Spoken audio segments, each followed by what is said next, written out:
Welcome to Revolution Report, the show that highlights pressing issues, uplifts community voices, and questions the status quo. I'm Sarah Livings-Walsh. And I'm Analisa, Venolia. We felt the need to dive deeper into societal problems and explore subjects from diverse perspectives. So join us in the revolution.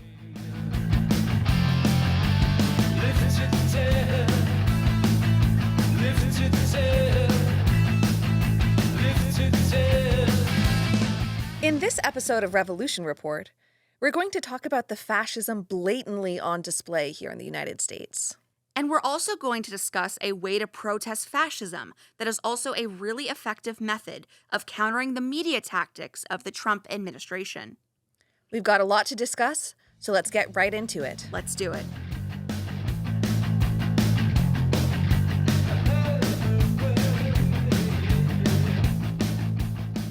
To start us off, we wanted to talk about what's been happening recently in Chicago.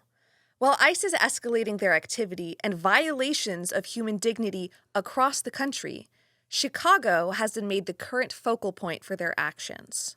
ICE has been conducting inhumane raids across the city, busting into apartments in the middle of the night, rounding up people of color for no discernible reason other than racism, and tearing families apart. Interjecting with a quick reminder that the Supreme Court recently made racial profiling legal for ICE, because of course they did. Of course they did. These raids have made it apparent that we are no longer in the descent into fascism. We're fully living in a fascist state. The parallels to Nazi Germany are undeniable.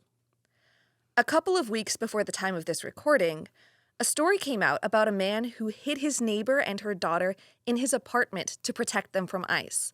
The mother and her daughter hid in his apartment for 3 days before eventually leaving. Horrible. Horrible. Absolutely. No person should ever be fearing for their life like that. Agreed. Especially not from a government. Hearing a story like that, and there are undeniably others similar, should send a chill down the spine of anyone with a conscience.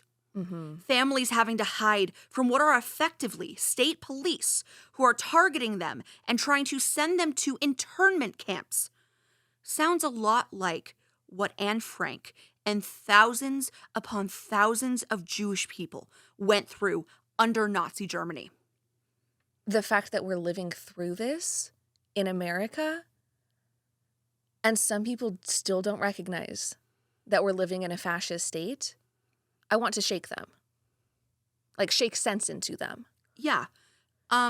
For me, unfortunately, it is not surprising because we have had, since the Holocaust, we have had people utterly denying just the proof of it. Yeah. The existence of it.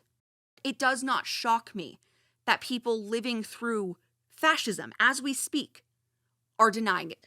You're very right. It's just incredibly disheartening. It is disheartening, but I am thankful to the people who are rising up against this state police, essentially. Absolutely. This man is a hero, and he is very smart because I do not believe he should come out, and he didn't. Because we know with this administration, it would be ruthless. Yeah. And we have already had state officials coming out against this story, saying that it's a felony to be helping a mother and daughter. Now, to circle back. ICE is reportedly even marking the doors of the places they want to target in their raids of apartment complexes. And they're making up false justifications to arrest people, alleging that all of the people they're targeting are violent criminals, when the truth is clearly that ICE is operating with a white nationalist agenda and doesn't care about justice. Yeah, absolutely. Just horrendous and stomach-turning. Agreed. But thankfully, all the news surrounding Chicago and ICE aren't all bad. Thank God. The people of Chicago have come together to protect their communities, forming neighborhood patrols that warn residents of ICE activity and keep each other safe. That is the true definition of love thy neighbor. Yes. A good reminder to all those Bible thumpers who support this. Furthermore, a Chicago County judge has ruled that ICE can no longer arrest people while they're at court, which has been a favorite tactic of the hate group, also known as ICE, previously.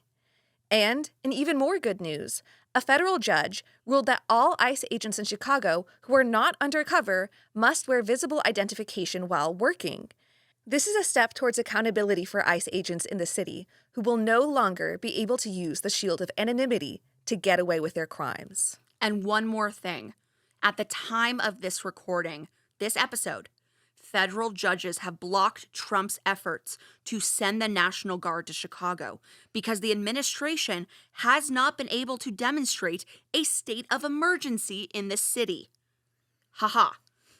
The Trump administration has taken the case to the Supreme Court, but as of now, the National Guard has not been deployed. Amidst the widespread resistance to the Trump administration's fascist actions, the administration is determined to shut down all opposition using very drastic measures. The Trump administration is now focused on destroying Antifa, despite not truly knowing what Antifa is. Now, for those who don't know, Antifa is a shortening of the phrase anti-fascist and is a label applied to groups that take anti-fascist direct action, like opposing neo-Nazis in the streets and white supremacist groups, and also countering police who support those white supremacist groups. Absolutely. I'm not shocked they're going after anti-fascists. I think every single person with a conscience should be anti-fascist. Absolutely. We oppose fascism. Arrest me, Donald! Arrest me! No, actually don't. Actually don't. We would love to not be arrested. I want to pull a Lady Gaga. Like, arrest me, Moscow! Icon. Okay. The oldest Antifa group in the United States is the Rose City Antifa from Portland, Oregon. There are some groups across the country that self-identify as Antifa, but remember, that all means is that they take direct action against fascism. Yeah. Not burning buildings, no. I've actually seen like the Rose City Antifa myself in person when I was attending in 2016, right after Trump got elected. I was attending the Women's March in Portland, Oregon, and there were people in Black Bloc just protecting the protesters, the people walking in the streets of Portland. They weren't being terrorists. They were just keeping an eye out to make sure that no white supremacist groups who love to target Portland were going to do anything to us. Also, something to note is that there is no overall organization or hierarchy, which the FBI, who is now investigating Antifa under Trump's orders, used to know, but has apparently now forgotten. Uh-oh. Gotta get that checked. Kash Patel, what's going on? That is truly the meme of, I do not know her, aka the law. Yes. Oh, what a man. Derogatory. In fact, former FBI Director Christopher Wray has stated that while Antifa is a real thing, it's not an organization, but instead more of a movement or an ideology.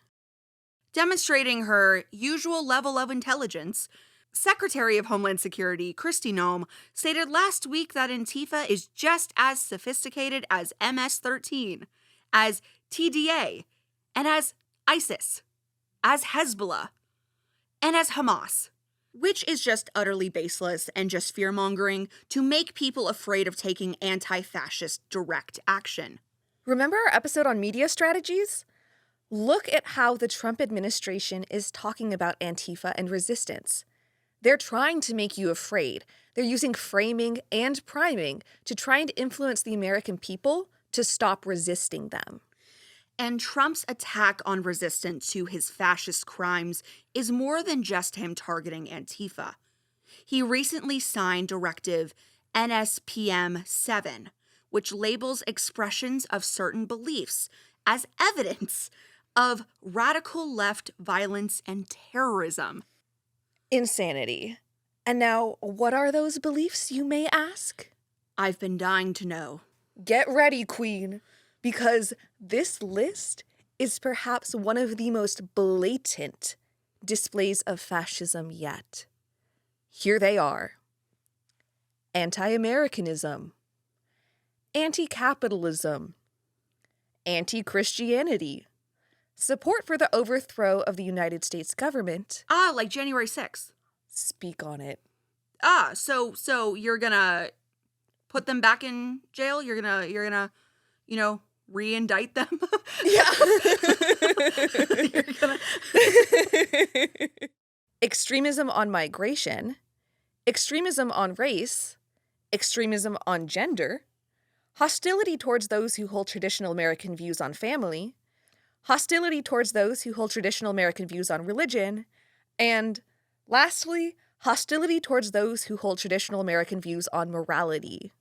Now, if you may have noticed, they make broad sweeping claims about this new invention of terrorism. That is specifically to make sure that they can get away with more. Absolutely. By not specifically defining what they mean is a tactic. Oh, yeah. It's a catch-all. Extremism on gender? Are you just talking about people who believe in trans rights? Hey. And you could do that with every single one of the points. Anti-capitalism? Are you going to start rounding up, AOC and Bernie Sanders? Also, the directive doesn't define what they consider to be extreme or hostility, as I said. So best believe that the Trump administration is intentionally trying to be vague so that they can use this directive to target anyone they want or anyone who speaks out against them. You're so correct. And this is blatant fascism, as we said earlier. For anyone who needs to brush up on what the hallmarks of fascism are, we recommend you check out our episode, America the Fascist. As Umberto Eco said in his famous essay, Fascism, in a fascist state, disagreement is treason. The directive is also a blatant violation of the First Amendment. The First Amendment is supposed to protect citizens from punishment from the government for the things that they say, and yet Trump and his team are trying to label disagreement as terrorism. Now, we're recording this on the day of the No Kings protest in October, and I think we're both curious to see how many people get arrested across the country for protesting under this new directive, because we don't think the number is going to be 0. I don't think the number is going to be 0, but this is something that we were talking about when we weren't recording. You brought up a very interesting point that as we're recording this, we were expecting, Trump and his team to make some outlandish statements and go all out. They're appearing to not. As we speak, as we are recording this right now, that is what's happening. Yeah. And of course that could change. But we think that they're playing a media strategy game. This is speculation. Yeah. But I'm wondering if they might try and target people retroactively. Okay. So they're like, oh, on the day of, we didn't do anything. While the world is watching. And then after the fact, knock on people's doors. Especially with what we know about Palantir, with surveillance, being in a surveillance state. That is widely more accessible now to the government. Absolutely. Again, as we are recording this, that is what we think. Yeah. And we are open to being wrong. I hope no one gets arrested. We hope no one gets arrested. Yeah. But only time will tell. There have already been multiple arrests made under this directive. One of those is the arrest of Elias Cepeda, an English professor at the University of Illinois. Cepeda was arrested for allegedly promoting terrorism. In reality, all he was guilty of is tweets that talk about Antifa. That is where our country is frankly at. Arresting people for their tweets. Insanity. Cepeda was detained for 12 hours in federal custody before being transferred to state custody, after which he was immediately released. However, his arrest is a hallmark of how bad things have truly gotten in our country. Yes. Now, the point of the show isn't to inform you of how horrible things are and just leave it at that. We always want to offer resources and share things that you can do to help make your community a safer space and fight fascism. And in that vein, we wanted to talk about a thing called tactical frivolity. Ooh, tell me more. As you wish. Tactical frivolity is a form of public protest that involves humor, often involving peaceful non-compliance with authorities in whimsical ways. This has been a protest tactic literally since ancient Grecian times, but it's popping up again right now. Yes. A recent example of this is people dressing up in frog suits while protesting ICE in Portland. Despite Trump's claims of terror on the city's streets, videos of people dressed up in silly costumes have gone viral on social media, countering his claims. And many attendees at the No Kings protest today have adopted that same strategy of dressing in silly costumes. What this does is expose the terrorism claims as baseless and also illustrates the ridiculousness of the administration's actions. The people dressed up as animals and dancing in the streets are clearly not threats to the safety of their communities. So this tactical frivolity is a really effective method to fight the media war that Trump and his team are staging. Absolutely. And for any of our listeners who might want to attend protests in the future, we wanted to suggest participating in some tactical frivolity yourselves. You can fight back against the narratives of the Trump administration and have a silly time while doing it. Absolutely. Get silly goofy, guys. Get silly goofy. In fact, we encourage it. We encourage silly goofiness. Also, side note, it is really funny that frog has become a symbol of resistance in times when, for so long, Pepe the Frog was a symbol for far-right ideology. So we're reclaiming that frog. Exactly. Fascists and authoritarians live on fear, making people afraid so that they obey the regime. So be a frog, or whatever silly thing you want, and fight that fear. Viva la frog!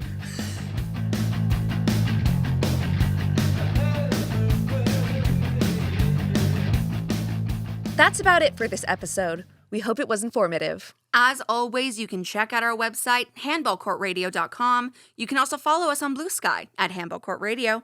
And you can also follow me there at Sarah Livings-Walsh. I'm there as Not Like Mona Lisa. If you're watching on YouTube, make sure you like, subscribe, and share so you don't miss our content. And don't forget to rate, review, and follow us on Spotify or Apple Podcasts. And with that, I'm Sarah Livings-Walsh. I'm Analisa Venolia. And this has been Revolution Report.